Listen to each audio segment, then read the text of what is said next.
महाराजा सूरजमल ने जाट वंश को संपूर्ण भारत में एक महान शक्ति के रूप में उस समय उभारा, जिसको ऊपर जाकर हम एक्सप्लोर करने वाले हैं क्या क्या चीज़ बनवाई थी। और यहाँ पर पापा की परियों के फोटो शूट चल रहे होते हैं। गाइस, जो पीने वाला डोला मारो है वो नकली है और जो आप ये मूर्ति देख रहे हैं ये असली है। लेकिन अपना भरतपुर में अभी भी गोली चलती रहती है, अगर आप देखा होगा तो आपने। बढ़ते हैं और इसकी सीलिंग्स का व्यू देखते हैं जो कि देखने में बहुत ही सुंदर है। और यहाँ पर जो झूमर्स हैं, और यह है सिंहासन जो कि भरतपुर के जाट राजाओं का है। और आपको मैं ये मूर्ति दिखा रहा हूँ, इसको गौर से देखिए।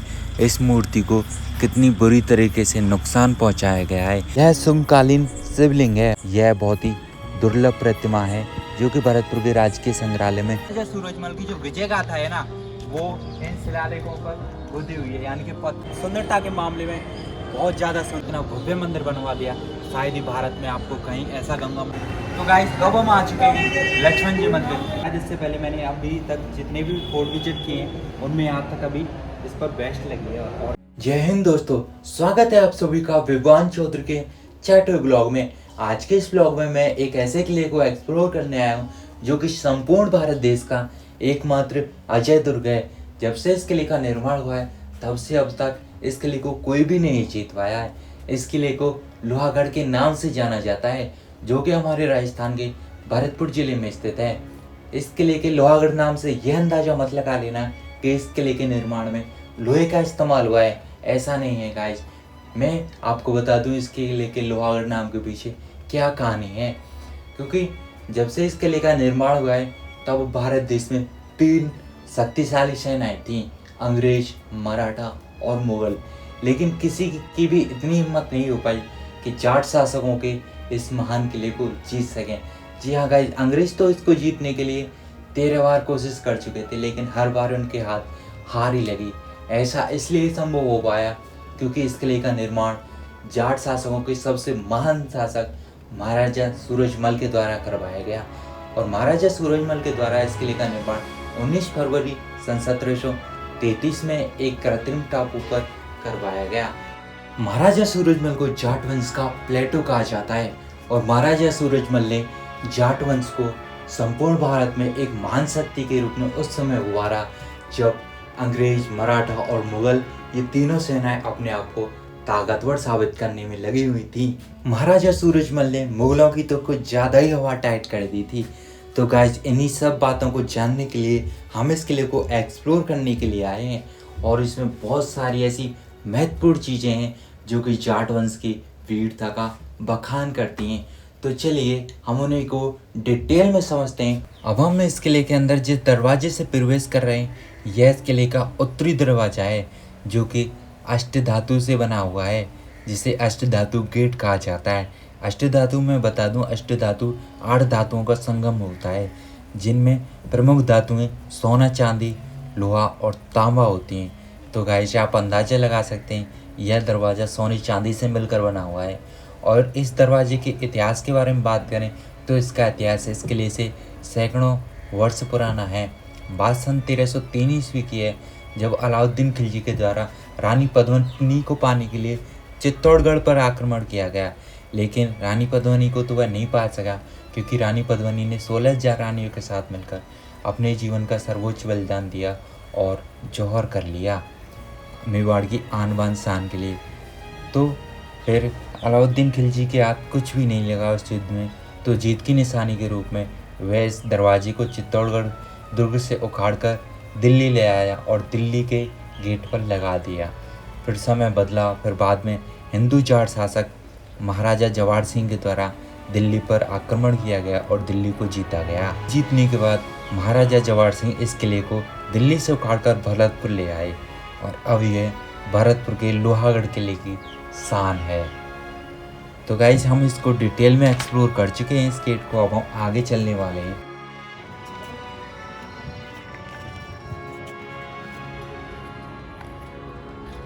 गाइस, ये है भरतपुर का जवाहर बुर्ज जो कि महाराजा जवाहर सिंह ने बनवाया था। और इसको ऊपर जाकर हम एक्सप्लोर करने वाले हैं क्या क्या चीज़ बनवाई थी। और मैं इसकी इम्पोर्टेंस बता दूं, इसमें राजा महाराजाओं का अभिषेक होता है। और जो भी युद्ध करने के लिए राजा जाते थे उस समय तो यहीं पर बैठकर योजना उसके बारे में बनाई जाती थी। तो चलिए इसको चलकर एक्सप्लोर करते हैं साथ में पूरे डिटेल में, आइए लेट्स गो।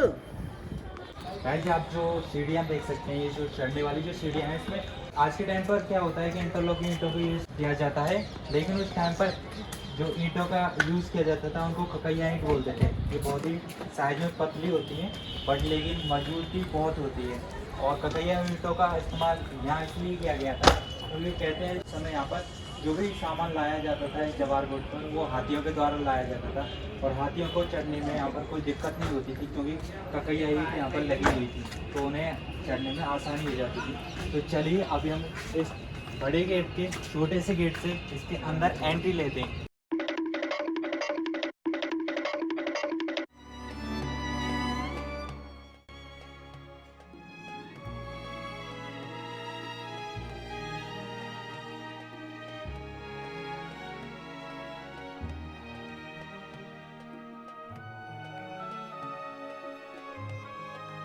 अभी मैं खड़ा हुआ हूँ जवार बुर्ज के ऊपर, और गाइस यही वो स्थान है जहाँ पर भरतपुर के शासक युद्ध के टाइम पर रणनीति बनाते थे। और यहीं पर आप जो सामने देख सकते हैं वहाँ बैठकर राजाओं राजकुमारों का अभिषेक किया जाता था। और आप जो ये लोह स्तंभ देख सकते हैं, आपने ऐसा शायद लोह स्तंभ दिल्ली में भी देखा होगा कुतुब मीनार के पास, जो कि आप देख सकते हैं। इस पर जो भी भरतपुर के शासक हुए हैं उनका पूरा डिटेल लिखा हुआ है और उनके नाम लिखे हुए हैं इस पर। गाइस आप जो मेरे पीछे देख पा रहे हैं, मैं बंदर को देखने के लिए नहीं कह रहा बल्कि दीवारों को दिखा रहा हूँ। यही वो दीवारें हैं जिनको कोई भी ना ही मुगल और अंग्रेज भेद नहीं पाए, क्योंकि ये मोटाई इतनी थी। और इनके पीछे जो सपोर्ट लगा हुआ है वो मिट्टी का सपोर्ट लगा है, क्योंकि उस समय जो भी गोले दागते थे तोपों से तो वो दीवार के पार होकर मिट्टी के अंदर धंस जाते थे और वो उनकी गर्मी शांत हो जाती थी, जिससे वो कोई नुकसान नहीं पहुँचाते थे। इसीलिए यह दुर्ग अजय रहा था। भाई आगे अभी मैं आपको दिखाने वाला हूँ इसके अंदर। आपको वैसे तो भारी लग रहा होगा, लेकिन इसके ऊपर देखेंगे तो काफ़ी बहुत ही अच्छी अच्छी पेंटिंग्स हैं। आइए आप देख सकते हैं इसके ऊपर काफ़ी पेंटिंग्स हैं, इनके नाम भी लिखे हुए हैं बहुत सारी पेंटिंग्स पर। किसी पर वन विदुम लिखा हुआ है, किसी पर मुमान स्वयं लिखा हुआ है, किसी पर लक्ष्मी एको लिखा हुआ है, तो देख सकते हैं काफ़ी। और ये महाराम भी लिखा हुआ है, गाइस देख सकते हैं। हमारे गांव में एक महाराम नाम का व्यक्ति है, तो उसका भी नाम है, बट वो उसका नहीं है, हिस्ट्री में कोई रहा होगा महाराम, ये उसका नाम है। राजा महाराजाओं के टाइम पर इस बारादरी के अंदर सीक्रेट मीटिंग चला करती थी। अभी आप खुद देख लीजिए क्या चल रहा है।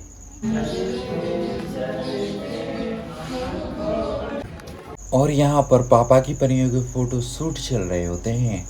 जवार बुर्ज को बारीकी से जानने के लिए हम आगे बढ़ते हैं और देखते हैं यहाँ पर हमारे हनुमान बाबा का छोटा सा मंदिर बना हुआ है। हम उनको प्रणाम करके आगे बढ़ते हैं और इसको और जानने की कोशिश करते हैं। फिर यहाँ पर देखते हैं कि यहाँ इस जवार बुर्ज पर 4 बारादरी हैं, उनमें से प्रमुख बारादरी सबसे बड़ी है जो कि 1 मंजिल के ऊपर बनी हुई है, और 3 छोटी हैं।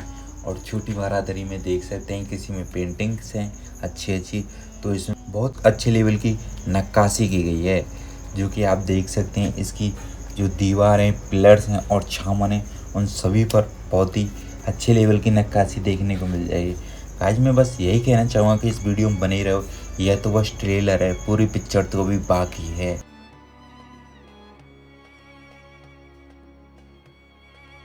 गाइस अब हम आ चुके हैं भरतपुर म्यूजियम के जस्ट सामने खड़े हैं, और यह भरतपुर के अंदर सबसे महत्वपूर्ण भाग है जिसको घूमने के लिए चार्ज लगता है। जी हाँ गाइस, पैसे देने पड़ेंगे आपको। मेरा यहाँ टिकट लगा है 22 रुपये का।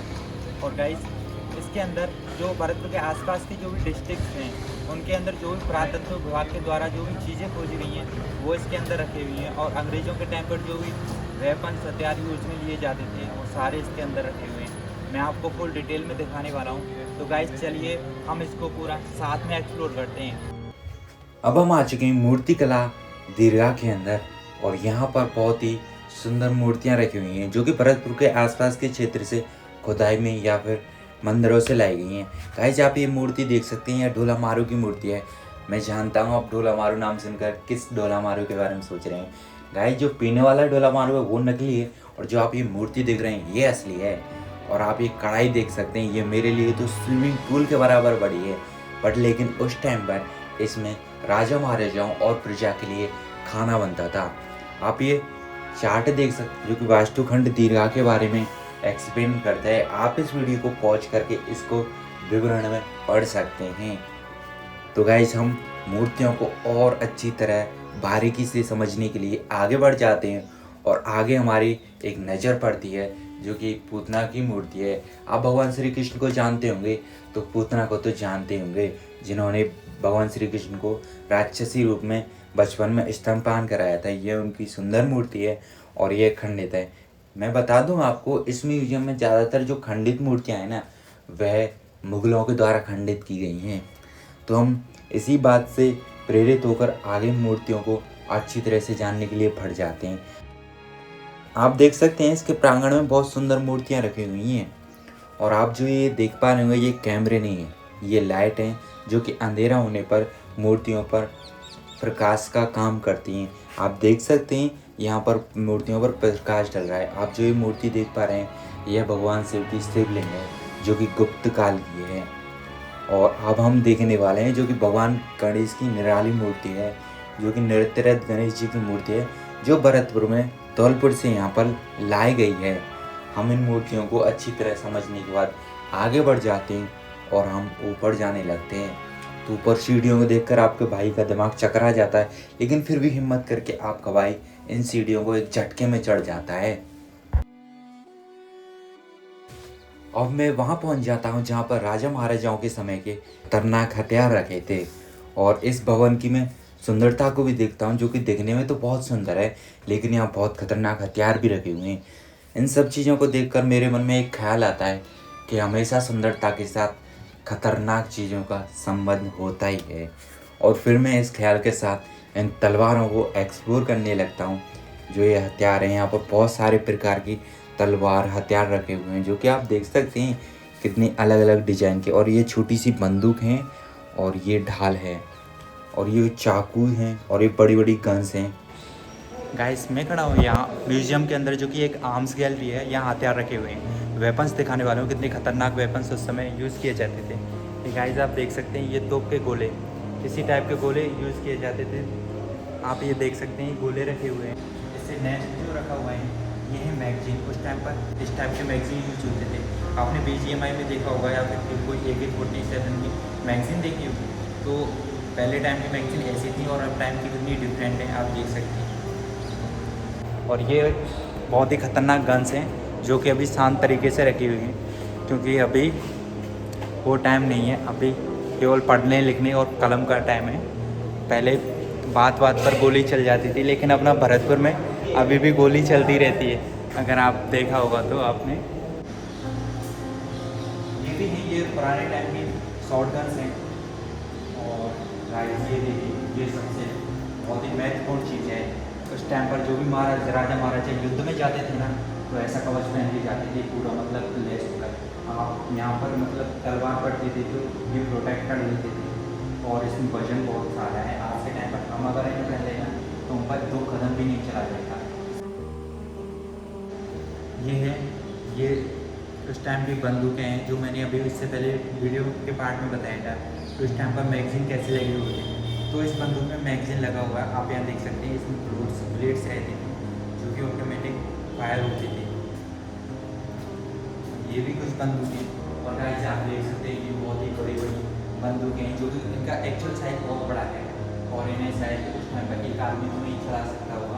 हाँ, वो आपने तो जरूर पढ़ती होगी। तो देखकर मुझे एक कहावत याद आ रही है कि दूसरे के कंधे पर रख के चलाए हुए बंदूक, शायद ये वही वाली बंदूक है जो दूसरे इंसानों के कंधे पर रखकर चलाई जाती थी। तो गाइस चलिए आपको नेक्स्ट दिखाते हैं, इससे अगला पार्ट। अब हम लघु चित्रकला दरिया के अंदर प्रवेश करते हैं और इस भवन की सुंदरता निहारने लगते हैं। इस भवन की दीवारों पर पेंटिंग्स लगी हुई हैं जो कि 19वीं और 20वीं शताब्दी की हैं। और इसको देखकर हमें लगता है ये कैंडल स्टैंड है या एंगल, ये समझ में नहीं आता, पर देखने में बहुत ही सुंदर लगता है। फिर हम कमरा खास के अंदर प्रवेश करते हैं और उसके बारे में इस चार्ट पर डिस्क्रिप्शन दे रखा है। फिर कमरा खास में जैसे ही हम प्रवेश करते हैं तो यहाँ हम इस भवन की सुंदरता निहारने लगते हैं, जो कि बहुत ही सुंदर है। और यहाँ ये आप देख सकते हैं, ये अंगीठी है जो कि उस समय सर्दियों में उपयोग की जाती थी तापने के लिए। और यह महाराजा बलवंत सिंह की पेंटिंग्स है जो कि कमरा खास के अंदर रखी हुई है। उस घर में खड़ा हुआ हूँ जहाँ पर जो भी क्लीन हुए हैं ना उनके वहाँ पिक्चर्स लगे हुए हैं और उनका कार्ड भी लिखा हुआ है। तो वैसे आप देख सकते हैं कि हमारे महाराजा जवाहर सिंह जी ने जो कि महाराजा सूरजमल के पुत्र थे और इन्होंने ही दिल्ली को जीता था और दिल्ली से अलीगढ़ का गेट उखाड़ कर लाए थे। उनके बाद जो राजा हुए रतन सिंह हैं और फिर इनके बाद जो किंग हुए वो महाराजा खेरी सिंह हैं। और फिर आप देख सकते हैं ये महाराजा रणजीत सिंह जी हैं जो कि इस घर में महाराजाओं के फोटो लगे हुए हैं। और ये देखो ये कमरा खास है। इस टाइम में राजा महाराजाओं के द्वारा जो सोफा टाइप के यूज़ किए जाते थे वो इस टाइप के थे। और अभी आप देख सकते हैं कितने खूबसूरत है। और ऊपर झूमर देख सकते हैं कितनी महंगी महंगी और भी सुंदर झूमर बड़ा वाला झूमर देख सकते हैं। एंड देन यहाँ पे शाम का टाइम हुआ है लेकिन यहाँ गर्मी बहुत है। मतलब अभी गर्मी का सीजन चल रहा है पूरा मतलब हालत ख़राब हो रही है। आपके लिए रिकॉर्ड कर रहे हैं इस कंडीशन।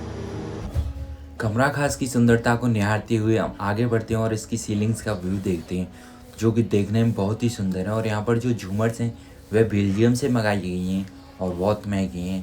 फिर हम आगे बढ़ जाते हैं और इस गैलरी के अंदर इस महल में जो सजावट का सामान था बहुत महंगा वो इनके अंदर अब रखा हुआ है जो कि आप देख सकते हैं बहुत ही सुंदर आकृति हैं।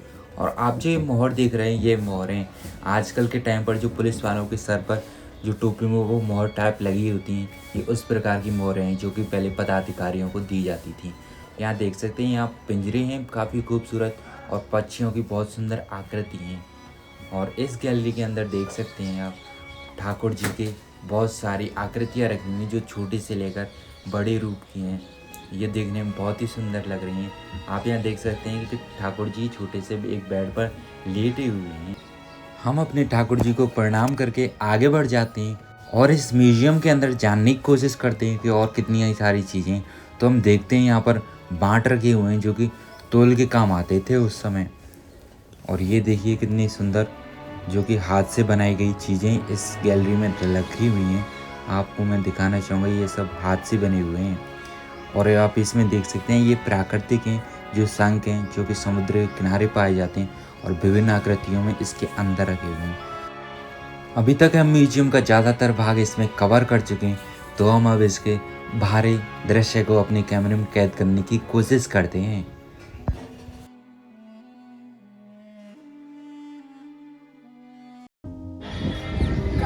मैं आ चुका हूँ भरत के म्यूजियम के रूफटॉप पर और यहाँ काफ़ी शाम का टाइम है सूरज बस ढलने वाला है। और ये सबसे ऊंचा है म्यूजियम का जो भाग है। अभी हमने म्यूजियम नीचे एक्सप्लोर किया है आप सभी को डिटेल में देखना है क्या क्या चीज़ें हैं यहाँ और क्या क्या मतलब महत्वपूर्ण है। तो गाइस मैं बता दूँ हमारी यहाँ तक चढ़ने में हालत बहुत पतली हो चुकी है। और अभी मैं आपको दिखाने वाला हूँ जो आप मेरे पीछे जो आप पुराना स्ट्रक्चर देख सकते हैं वो महल खास है उसमें अभी हम नहीं जा सकते। उसमें अभी कंस्ट्रक्शन का काम चल रहा है। और जो साइड में हमारे जो कि महाराजा सूरजमल के नाम पर है। आप जो ये छत देख रहे हैं ये कमरा खास की छत है और इस पर जो एक खम्भ देख रहे हैं ये खम्भ 56 की संख्या में हैं। और आप इसके चारों ओर से पूरे भरतपुर का व्यू देख सकते हैं जो कि देखने में बहुत शानदार नज़र आता है। पीछे जो आप व्यू देख सकते हैं ये है जवान जिसको हमने अभी डिटेल में एक्सप्लोर किया था। अब हम आ चुके हैं भरतपुर म्यूजियम के दरबार हॉल वाले भाग में। दरबार हॉल की लोकेशन की बात करें तो ये म्यूजियम के मेन गेट के जस्ट सामने पड़ता है। और दरबार हॉल में जाट शासकों के द्वारा अपनी प्रजा के हित में फैसले लिए जाते थे यानी कि जाट शासकों का दरबार यहीं लगता था। और आप इसकी सुंदरता देख सकते हैं। और जो आपको ऊपर खिड़कियां दिखाई दे रही हैं यहाँ पर पहले औरत बैठकर दरबार की कार्यवाही को देखती थी। और यह जो सामान आप देख रहे हैं यह राजाओं का सामान है और यहाँ पर तलवार भी रखी हुई है। और यह है सिंहासन जो कि भरतपुर के जाट राजाओं का है। और इसके साथ कुछ तलवार और ढाल भी रखी हुई हैं। और इसके साइड में भी आप देख सकते हैं और कुछ पोशाक भी हैं जो कि आपको यहाँ देखने को मिल जाएंगी।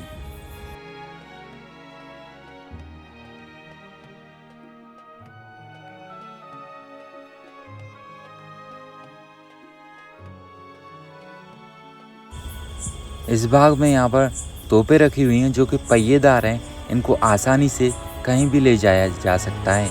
और ये भी देख सकते हैं, यह जयपुर से यहाँ भरतपुर लाई गई है। यह इस म्यूजियम की सीक्रेट चीज़ है, यानी कि यह गुप्त कक्ष है और गुप्त कक्ष का उपयोग आक्रमण के समय किया जाता है।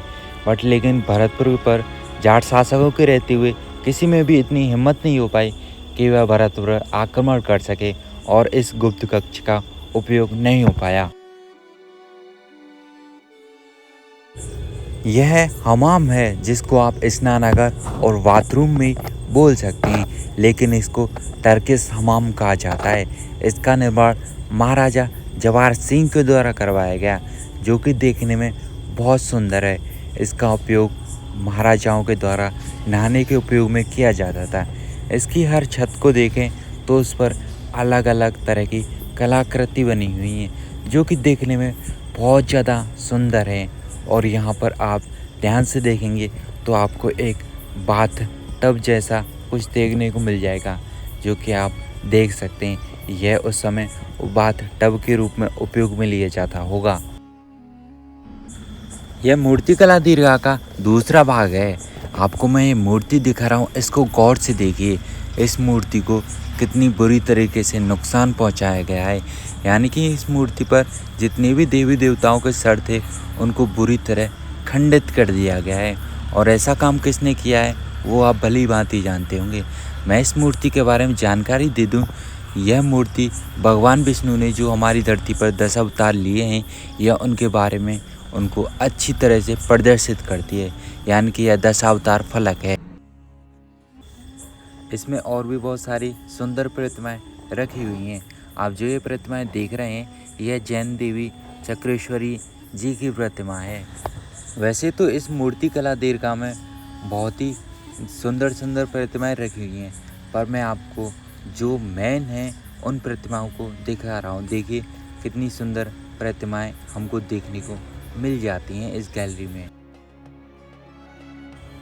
यह शुंगकालीन शिवलिंग है और इसकी उम्र की बात करें तो यह 2100 साल पुरानी है, क्योंकि शुंग काल में भगवान शिव शंकर जी की पूजा लिंग विग्रह के रूप में की जाती थी।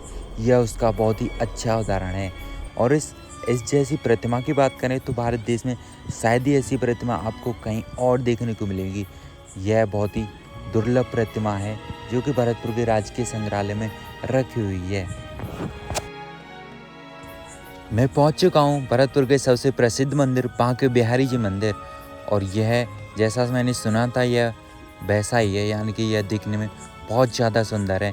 इसका निर्माण बांके बिहारी जी मंदिर जो कि वृंदावन है उसकी तर्ज पर ही किया गया है, जो कि भरतपुर का आज के टाइम पर बहुत ज़्यादा प्रसिद्ध मंदिर है। और इसके बारे में यहाँ के लोगों के द्वारा सुना मैंने कि शाम के टाइम पर बहुत भीड़ रहती है और भक्ति का अलग ही माहौल होता है। तो मैं शाम का इंतज़ार करता हूँ।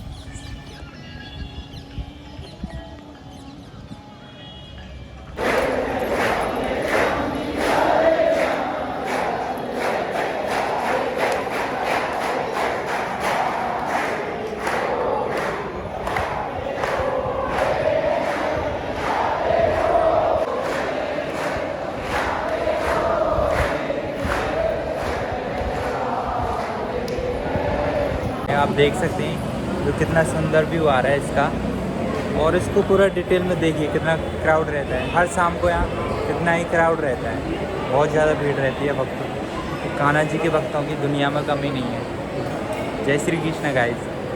अब हम आ चुके हैं किशोरी महल में, और यह महाराजा सूरजमल के द्वारा रानी किशोरी के लिए बनवाया गया था। और यहाँ किशोरी महल अभी तो फिलहाल उसमें रेनोवेशन का काम चल रहा है, जिसकी वजह से बंद कर रखा है उन्हें। हम जैसे टूरिस्ट लोगों के लिए अभी जाने का अलाउ नहीं है। और इसके जस्ट सामने है महाराजा सूरजमल स्मारक, और स्मारक के साथ साथ महाराजा सूरजमल की जो विजय गाथा है ना, वो इन शिलालेखों पर खुदी हुई है, यानी कि पत्थरों पर लिखी हुई है। वो आसानी से नहीं मिटेगी। अगर मर भी जाएंगे ना तो 2000-3000 साल बाद भी ऐसी की ऐसी बनी रहेगी। यह महाराजा सूरजमल की स्मारक है, जिसे महाराजा सूरजमल स्मारक कहा जाता है। और यह महाराजा सूरजमल, मैं बता दूं, जाट शासकों में सबसे सर्वोच्च और सबसे बाहुबली राजा थे। उनके टाइम पर भरतपुर का विस्तार इतना हो चुका था, फिर कोई भी जाट शासक उतना विस्तार नहीं कर पाया। और एरिया की बात करें तो यूपी में आप अलीगढ़ से आगे इटावा मैनपुरी तक भरतपुर साम्राज्य फैला हुआ था, और हरियाणा में जो गुड़गांव, फरूखनगर और रेवाड़ी है वहाँ तक भरतपुर का साम्राज्य फैल चुका था। और मैं बात करूँ कि महाराजा सूरजमल की बहादुरी के बारे में, तो वह दिल्ली को हराने वाले थे, पर लेकिन धोखे से उनकी मुगलों के द्वारा हत्या कर दी गई। और फिर उनके बाद उनके जो बड़े बेटे थे महाराजा जवाहर सिंह, उनके द्वारा बदला लिया गया और बदले के रूप में दिल्ली को हराया गया और दिल्ली को फतह किया गया जाट शासकों के द्वारा सन 1765 ईस्वी में। ऐसे यहाँ देख सकते हैं, यहाँ पर शिलालेखों पर फॉर्मेशन लिखी हुई है जो कि महाराजा सूरजमल थे और उनकी फैमिली के बारे में और उनके बारे में बहुत ज़्यादा इंफॉर्मेशन है। और ये है हमारे वीर महान दादा सूरजमल की स्मारक, जिसे महाराजा सूरजमल स्मारक कहा जाता है। तो आइए मैं इसका फ्रंट व्यू आप सभी को दिखाने वाला हूँ। गाइस, आप जो मेरे पीछे देख सकते हैं, यह हमारे दादा महाराजा सूरजमल की स्मारक है और हम सभी इसको प्रणाम करना चाहिए, क्योंकि इन्होंने जो किया है वह फिर कोई भी नहीं कर पाया।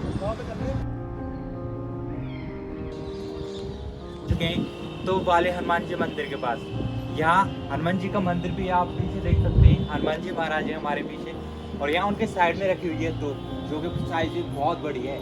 और गाइस मैं बता दूँ, इसीलिए इन हनुमान जी का नाम तोप वाले हनुमान जी रखा गया। और ऐसी तोप इस फोर्ट के हर कोने पर रखे हुए हैं। 4 बुर्ज हैं इस किले के। गाइस, अभी हम आ चुके हैं भरतपुर के किले के ऊपर, जो कि हनुमान जी तोप मंदिर है। तोप वाले हनुमान जी इसलिए कहा जाता है इनको, क्योंकि इनके पास में ये तोप रखी हुई है जो कि साइज में देख सकते हो बहुत बड़ी है। और अभी इससे पहले हम शूट कर रहे थे यहीं का, बारिश आ गई, मैं सारा भीग चुका हूँ। हम दोबारा आए हैं यहाँ पर चढ़कर। और ऐसे बुर्ज इस किले के अंदर 4 हैं और चारों बुर्जों पर इतनी बड़ी साइज़ की तोप रखी हुई हैं। और उस टाइम इन तोपों को इस किले की रक्षा के लिए यूज में लिया जाता था। और मैं बता दूँ कि किस तरीके से इनको चलाया जाता था, तो आप इसको देख सकते हैं। इनके अंदर आगे से गोला डाला जाता था और उनकी सूतली टाइप की बातें होती थी, वो यहाँ होती थी। और एक जो गार्ड होता था तोप चलाने वाला, वो उसमें आग लगाकर पास में खाई है इसके साइड में, उसमें कूद जाया करता था, क्योंकि इसका साउंड इतनी तेज होता था कि आम इंसान के कान उसको सहन नहीं कर सकते थे। तो गाइस, मैंने बता दिया आपको तोप वाले हनुमान जी मंदिर के बारे में, भरतपुर के बारे में। और अब हम जाने वाले हैं गंगा जी मंदिर और हनुमान जी मंदिर, जो कि पास में ही है। मैं आपको दिखाना चाहूँगा। जो सामने आप देख पा रहे हैं, यह गंगा मैया का मंदिर है, जो कि भारत में सबसे सुंदर माना जाता है और भरतपुर का भी सबसे सुंदर मंदिर बताया जाता है। अभी हम खड़े हैं गंगा मंदिर के जस्ट सामने, जो कि भरतपुर का बहुत ही फेमस मंदिर है। और फेमस ही नहीं, सुंदरता के मामले में बहुत ज़्यादा सुंदर है। आप इसका देख सकते हैं। अगर आपको यहाँ से इसका डिजाइन दिख रहा होगा, बहुत ही बारीक नक्काशी की गई है। और इसको बनाने में कोई ऐसा नहीं कि 5-10 साल में इसको बनाकर तैयार कर दिया गया। इसको बनाने में 90 से 93 साल का समय लगा था। और हाँ गाइस, जो इस मंदिर का निर्माण करवाया गया, वो एक राजा ने नहीं, बल्कि उनकी 5 पीढ़ियों ने मिलकर इस मंदिर का निर्माण करवाया है। बता दूं, इस मंदिर का निर्माण राजा बलवंत सिंह के कार्यकाल में शुरू होकर राजा विजेंद्र सिंह के कार्यकाल में समाप्त हुआ था। जो इस मंदिर में गंगा माता की मूर्ति स्थापित करवाई थी, वह महाराजा विजेंद्र सिंह ने करवाई थी, जो कि इस भरतपुर के आखिरी राजा थे। यानी कि उसके बाद उनका ऐसा नहीं कि वंश था, नहीं, उनका वंश था, पर भारत उनके ही टाइम पर आज़ाद हुआ था। इसीलिए उन्होंने भारत संघ के संग मिलकर भरतपुर रियासत को भारत में मिला दिया। राजा बलवंत सिंह के द्वारा गंगा मंदिर का निर्माण इसलिए करवाया गया था क्योंकि उनके पास कोई संतान नहीं थी और वह गंगा माता के दर्शन के लिए गए और वहाँ जाकर प्रार्थना करी, मेरे पुत्र की प्राप्ति होती है तो मैं गंगा माँ आपका मंदिर बनवाऊंगा। और उनके पुत्र की प्राप्ति हुई तो उन्होंने गाइस इतना भव्य मंदिर बनवा दिया।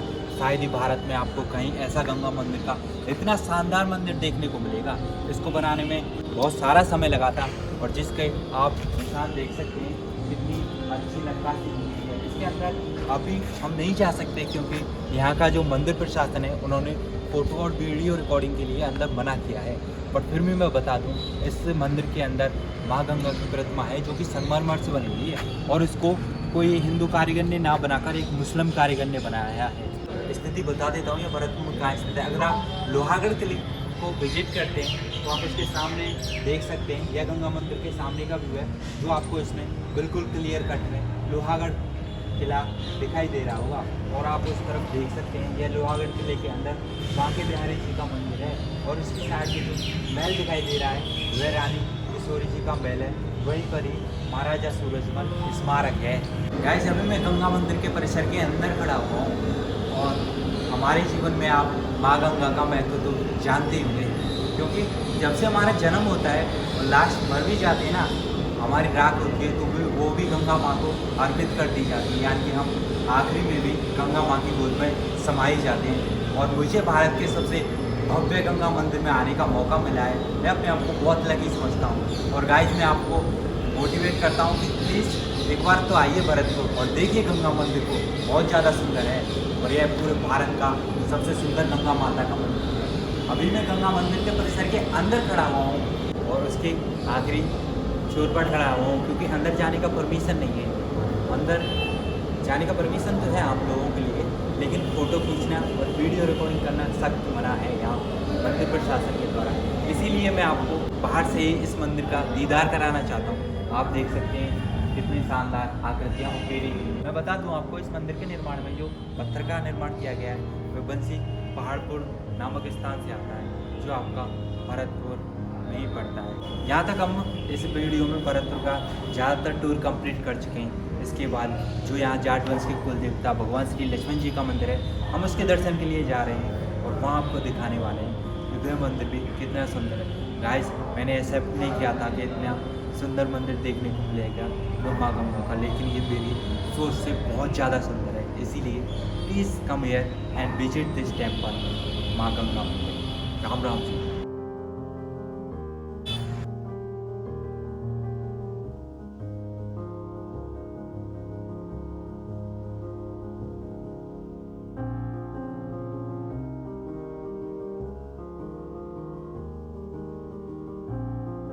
तो गाइस अब हम आ चुके हैं लक्ष्मण जी मंदिर, जो कि भरतपुर का बहुत ही फेमस मंदिर है। इसको सन 1870 में महाराज बलदेव के द्वारा बनवाया गया था, जो कि बलवंत सिंह के पिता थे। अभी हम आ चुके हैं भरतपुर के बहुत फेमस भगवान श्री लक्ष्मण जी के मंदिर पर। और गाइस मैं बता दूं यह भरतपुर के सेंटर में स्थित है। यहाँ पर आएंगे इस मंदिर के दर्शन करने के लिए तो यह आपको मार्केट के बीचों बीच देखने को मिल जाएगा। इस मंदिर की आप ये नक्काशी देख सकते हैं। शायद इससे पहले मैंने अभी तक जितने भी फोर्ट विजिट किए हैं उनमें यहाँ तक अभी इस पर बेस्ट लगी है। और इसको देखकर आप अंदाज़ा लगा सकते हैं कि इसको बनाने में कितना समय और कितनी मेहनत लगी होगी। और मैं आपको ऊपर दिखाना चाहूँगा, ऊपर जो बालकनी का डिज़ाइन है वो भी बहुत सुंदर है और इस पर काफ़ी अच्छे अच्छे फूलों की आकृति उकेरी गई है कारीगरों के द्वारा। इसका जो इतिहास है, इसको महाराजा बलदेव के द्वारा बनवाया गया था, यानी कि उनके समय अधिकतर निर्माण इनका कंप्लीट हो चुका था, लेकिन जो इसका निर्माण कंप्लीट हुआ वो राजा बलदेव के पुत्र थे राजा बलवंत सिंह, उनके समय इस मंदिर का निर्माण कंप्लीट किया गया था। इसमें मैं बता दूं आपको, दशरथ पुत्र भगवान श्री राम के छोटे भाई भगवान श्री लक्ष्मण की मूर्ति है और उनके साथ उनकी पत्नी उर्मिला देवी की मूर्ति है। इस लक्ष्मण जी मंदिर को देखकर हमें यह पता चलता है कि जो भरतपुर के जाट वंश के जाट शासक थे उनकी आस्था भगवान लक्ष्मण के परिवार के प्रति कितनी थी। क्योंकि आप जो भरतपुर का नाम सुनते हैं ना, वह भरतपुर का नाम लक्ष्मण जी के बड़े भाई भरत के नाम पर पड़ा है, जो कि राम के भी भाई थे। और जो इस जाट वंश के कुल देवता है ना, वो भी भगवान लक्ष्मण जी हैं। इसीलिए उनके लिए भव्य मंदिर का निर्माण यहाँ करवाया गया है, जो कि मैं बता दूं शायद आप राजस्थान में कहीं भी घूमोगे ना तब भी इतना सुंदर मंदिर आपको देखने को नहीं मिलेगा। तो चलिए अब अपने श्री भगवान लक्ष्मण के दर्शन करते हैं और उनके साथ उनकी पत्नी है जो माता उर्मिला है, वो सभी के आपको दर्शन कराते हैं। गाइस आप देख सकते हैं कितनी सुंदर प्रतिमा है मंदिर के अंदर। और मैं अपने आप को लकी समझता हूँ कि मुझे इनके दर्शन करने का सौभाग्य प्राप्त हुआ है। तो गाइस अगर आप भरतपुर विजिट करने के लिए आते हैं ना, तो यह भरतपुर के मार्केट के बीचों बीच सेंटर में पड़ता है और इसके बाहर आपको बहुत ही सुंदर और बहुत ही आकर्षक मार्केट देखने को मिल सकता है। जब भी भरतपुर के लिए आएँ तो इस मंदिर के दर्शन जरूर करके जाएँ। और इसी के साथ हम अब अपनी वीडियो का समापन करते हैं। धन्यवाद आप सभी का और राम राम सभी भाई।